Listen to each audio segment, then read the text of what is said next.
special. He is something to be respected. I don't care how clean your technique is. If you don't put him away, he is a problem. He's going to just pound you. He doesn't want to. Great. What's being reported is that he had 2 broken orbital bones and a broken nose. So both his eyes were broken. So let's get started. 2 weeks after one of the most brutal fights seen in years, Ilia Topuria is finally back in public right now again.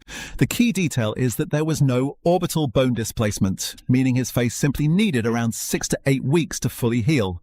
No surgery, no major structural damage, just time. The team is aiming to get him back inside the octagon this December. If that timeline doesn't come together, early 2027 is their fallback option. And one thing is certain, their focus is on Justin Gaethje. They want the rematch, the chance at redemption, but that's where things start to get complicated. A couple of the rehearsal. Again, I wouldn't recommend this to my enemy. We are some of the toughest people on this earth. The body shots were crazy. I mean, he was really, really fast, but, when he didn't get the finish at the end of the second round, I think it really took his spirit. And, again, I said it in the press conference leading up. I was like, he really backed himself into a corner saying he's going to be so dominant. And I said it. When we go to the second round, you're going to be like, what the fuck? When we go to the third round, you're going to be like, what the fuck? And, that's what I did tonight. Did you feel he was broken after he didn't get that finish? I never felt he was broken because he was so dangerous at the whole time. But in the third round, when I started landing those jabs, when he started finding his back foot, I knew something was different. Alex Pira's first reaction. Brutal losses. And according to Trevor, the mindset behind those comebacks wasn't built inside MMA gym at all. It started years earlier on wrestling mats, even after biggest win of career Justin Gaethje wasn't celebrating dominance yet. He spoke with respect, like someone surviving one of his toughest fights ever seen. He admitted Ilia Topuria stayed dangerous till the end, revealing true turning point came when Topuria could no longer push him backward again. Impressively, Justin Gaethje predicted this exact outcome before entering cage, believing surviving early storms would shift everything in his favor completely now. Looking back, that is exactly what happened. Yet according to Joe Rogan, one brutal moment. Where did your mindset come from? Definitely all came from wrestling. I wrestled so many matches and, where I was mentally was a big factor and a big variable when it came to my ability to compete. So just understanding that I, had control and really just keeping it so simple, keeping it as simple as possible, not confusing things, not overinflating things. Joe Rogan's breakdown reminds everyone how close this fight actually was. For a brief moment in the second round, Ilia Topuria looked seconds away from finishing Justin Gaethje. The body attacks were relentless, the pressure overwhelming, and everyone believed the end was near. But championship fights come down to surviving the worst moments. Justin absorbed damage that would finish most fighters, yet kept firing back. By the end, Topuria had taken enormous damage himself, proving it wasn't one-sided. Still, Kamaru Usman believes fans are missing something much more important. Including Khabib, who's, one of the all-time greats. What's being reported is that he had 2 broken orbital bones and a broken nose. So both his eyes were broken and his nose was broken. And Justin was here a couple days later and he looked great. But sometimes a loss is like one of the most important things a fighter can ever have, because they realize you can be beat. You can't just throw caution to the wind sometimes and just engage in these wild scraps. You have to be a little bit more tactical. You got to realize you can't take everybody out. And that's the case with Justin. He couldn't take him out. He almost did in the second round. Got real fucking close. What I'm missing from what we do is the spiritual aspect of this. I think I don't think it was a mistake. Ilia did everything he needed to do to learn the lessons he needed to learn. Now, if that makes him the best ever, that's hopefully we'll see what that happens. It's already written. In order for you to learn that about yourself, you needed to go through something like this. And so he did exactly what he needed to do. For Justin to make a statement like that, he needed to go through the 1-second knockout by Matt. He needed to go through being subbed by Khabib. He needed to feel all of those things to have the. Who knows? Maybe he comes back and he's a better version of depends himself. On revenge. He believes it depends on honesty. According to Jones, fighters who improve most are those willing to accept exactly what went wrong instead of making excuses. That's why hearing that Topuria has already accepted responsibility for his performance is such a positive sign indeed right now. Inside elite competition, denial keeps you stuck. Honesty helps you grow. But while fans continue debating how quickly Topuria can return, another former champion believes the rematch itself could tell a fights at a little bit better distance, and then, does what he usually does, sets up nice traps, he'll eventually find him. But yeah, being so aggressive is sort of what cost him, I believe. UFC just announced. That's what's so good about.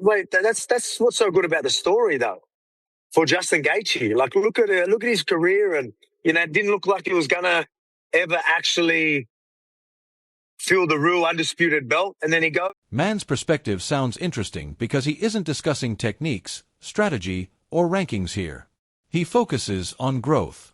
According to him, almost every legendary fighter eventually reaches a moment that completely changes their career.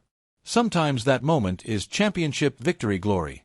Other times it's a devastating defeat that forces them to evolve. History gives us plenty examples here. Fighters who were once considered unbeatable often come back. I think that the environment can play a part in the result of a fight. Tonight, I feel like that happened. Justin Gaethje always is a dog. But I think when you start to couple everything together, the birthday of the United States of America, the White House South Lawn, fighting an undefeated champion, it all worked perfectly. But it was all about JG. JG fought like a warrior, man. And it was just a visual. Him walking past all the former presidents, American flag draped over his shoulders. It just gave you goosebumps. Tonight, everybody is celebrating Justin Gaethje for that beautiful performance. Congrats to my boy. He got it done. And he got it done against a guy that was not willing or wanting. Michael Bisping views Topuria as elite, but warns a loss shatters that untouchable feeling. The biggest challenge isn't physical, it's rebuilding confidence. Surprisingly, an expert believes Topuria's approach is actually perfect right now. Looked a little bit, and it was by me too, because I really thought, you saw in the first 2 rounds, to me, Topuria was winning both first 2 rounds. Like, it was closer in the first than the second, but you could see why everybody picked Topuria to win in the first 2 rounds when you see the second round. He laid Justin Gaethje out, and he had Justin Gaethje on his heels the whole fight. Anytime Topuria had Gaethje on his heels, he was winning the fight. The second he got tired from beating up Justin and Justin could take the damage, which is what Justin spoke about. He's going to find out he's human when I come back into the 3rd round, and then he's got to realize I'm still there. Yeah, that's exactly what happened. Now you got to deal with the cardio. Now we've got almost like, this is something I did a lot, is I like to take us to the end of the race and then start the fight. This is what Justin Gaethje does. He's going to say, okay, let me just survive how much faster, how much cleaner, how much technical you are in the beginning of the race. And then let's get like almost to the end of the race. And then let's start our sprints there. And that's what Justin Gaethje did for 2 rounds. He said, all right, show me how great you are. Show me how fast you are. I equated a lot to the mile. When you do 4 laps. Volkanovski isn't taking anything away from Justin Gaethje. In fact, he called Justin's performance one of the greatest underdog victories we've seen in years. But he also believes styles make fights, and rematches often look nothing like the first meeting. From VOG's perspective, Topuria simply fought with too much emotion. Instead of forcing exchanges, we bleed for those inches. Those milliseconds in our sport, in Trevor's sport, that's what we want, those millisecond edges. And you saw that. You saw that just before he would throw the jab, he'd take that little step, bang! You had that window of opportunity to hit him before he could get off. The footwork standpoint, then we adjust through the fight. But Justin is one of those guys that he's one of those guys you look at. Teddy, I had a fight where I was watching the guy hit mitts, and I was only an amateur boxer. They're out there hitting the mitts like this, and he's over there dropping his hands, and I'm like, I'm going to kill this guy. And the first shot I took, I was like, holy shit, he hits different.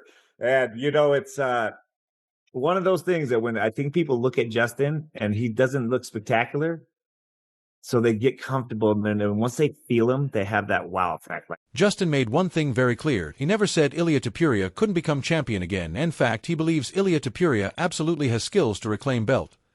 Difference is future opponents will now enter cage with something they didn't have before. Belief. Aura of invincibility is gone. Once fighters stop fearing you, every championship fight becomes even... And just trying to live up to those expectations. I knew, not that I was going to be a champion or anything. I just knew that I couldn't take the easy way out. When you're on drugs or when you're living a lifestyle like that, then nobody expects anything from you. Nobody wants anything from you. And that's an easy way to live. Those right. There's no pressure. No expectations. No expectations, no pressure. And I mean, it really is, I can understand how you can let that overcome the passion to live. And I don't know, I just think the passion to live because of my faith has never outweighed. Even after walking away with the biggest win of his career, Justin Gaethje refused excuses or drama. Instead, he demanded accountability. His frustration wasn't about a single mistake. It was about protecting every fighter stepping inside the octagon after him always. Moments like that often disappear once headlines move on quickly. But fighters remember them because one missed call can completely change someone's career. Thankfully, none of it overshadowed what became one of the most memorable performances. I had in locker rooms for hours waiting for the piss test. But when you're doing it after like rehydration, that's a shitty thing because these guys have to hydrate. Everybody's fucking taking as much fluids as they can, so that makes it tough. But with the weight cutting piece, with him going back down, I agree with you. I think Ilia is a smaller body, but he's also a big advantage for Ilia's speed. And when you go up in weight, that speed is a huge factor. If you see a lot of guys go up, like with Max kept his speed when he came up. When he went back down, I think everybody was like, "Oh, he beat Max. He beat a drained Max." Yeah, I think that weight cut down to 45 for him was brutal. And this is where, from like a coaching standpoint, if it is hard for you to make it at that weight, I care about the longevity of a person. And I've seen guys get dropped with jabs because of bad weight cuts. Yes. And that going back down and that's, to me, the scariest. Dominic's breakdown explains why Justin Gaethje has become one of the most difficult fighters in the sport to finish. He doesn't panic. He doesn't abandon the game plan. He simply survives long enough to drag his opponents into uncomfortable territory. And once the pace starts shifting, that's when he becomes even more dangerous. But according to Justin Gaethje's longtime coach, Trevor Whitman, there was another reason this fight swung in Justin's favor. It wasn't power. It wasn't toughness. It came down to tiny details most fans never even notice at all. That is what separates elite fighters from everyone else. Fans usually remember the knockout. Coaches remember the inches. A single extra step before throwing a jab. A tiny opening that only exists for a fraction of a second. One hesitation. One perfectly timed counter. At the highest level, championships are often decided by moments most viewers never even realize happened. Trevor also revealed something that perfectly explains why Justin Gaethje keeps surprising people. From the outside, he doesn't always look explosive, but the moment opponents actually feel his power, everything changes. That wow factor has followed Justin Gaethje throughout his entire career. And interestingly enough, Justin Gaethje himself never walks into fights believing he's the better fighter. This fear for most fighters actually fuels Justin Gaethje's urgency to train even harder. Ironically, experts believe this exact humility could also help Ilia Topuria recover from his biggest career setback. Accepting reality is the first step toward change. And cage-side coaches note that Topuria's corner made decisions aimed at protecting his long-term future. Listening to Justin Gaethje speak, it becomes clear that his confidence doesn't come from fame, championship belts, or public recognition. It comes from something much deeper: his faith, his discipline, and the belief that taking the easy path was never an option. That mentality explains why he keeps finding ways to bounce back after setbacks that would have ended many other careers. And maybe that's exactly why so many respected fighters believe Ilia Topuria can eventually do the same. Because true champions are usually defined by what happens after they lose, not while they're winning. Well, I think the discussion also raises another important question that could shape Ilia Topuria's future. Wait. For years fans have debated whether Ilia Topuria is naturally built for a bigger division. Trevor Whitman explained how difficult weight cuts can quietly change everything: reaction time, durability, recovery, even the ability to absorb clean shots. It's one of those factors fans rarely notice until it's too late. And if Ilia Topuria is truly preparing for another championship run, every decision from this point forward will matter, especially if the goal is eventually earning another fight against Justin Gaethje. But there was still one issue Justin Gaethje couldn't stop thinking about after the White House event. Not the result, but the officiating. Rogan's reaction perfectly captures what made this moment unforgettable. Almost every prediction favored Ilia Topuria. Most analysts expected Justin Gaethje's experience to keep him competitive for a while, but very few believed he would actually walk away with a victory. Instead, he delivered one of the biggest upsets of the year and completely reshaped the lightweight picture overnight. Ironically, despite all the praise surrounding his performance, Justin Gaethje isn't focused on proving other people wrong. His biggest battle has always been with himself. Ilia Topuria's recovery is moving faster than many expected. Multiple respected voices across the MMA world believe this defeat won't define him. John Jones believes honesty will make him stronger. Kamaru Usman believes this loss was part of his journey. Alexander Volkanovski believes he can still win the rematch. Even Justin Gaethje himself says Ilia Topuria has everything it takes to become champion again. The only thing that's changed is the path. It won't be as easy, it won't be as predictable, but it might make the story even greater. Now all eyes are on what's next. Can Ilia Topuria make the adjustments, earn another shot, and finally get the rematch everyone is already talking about? Or has Justin Gaethje permanently changed the future of one of MMA's brightest stars? One thing is certain, whenever Ilia Topuria returns, the entire MMA world will be watching. If you enjoyed this breakdown, make sure to hit like, subscribe, and drop your take in the comments. Does Ilia Topuria win the rematch if it happens next year, or does Justin Gaethje do it again?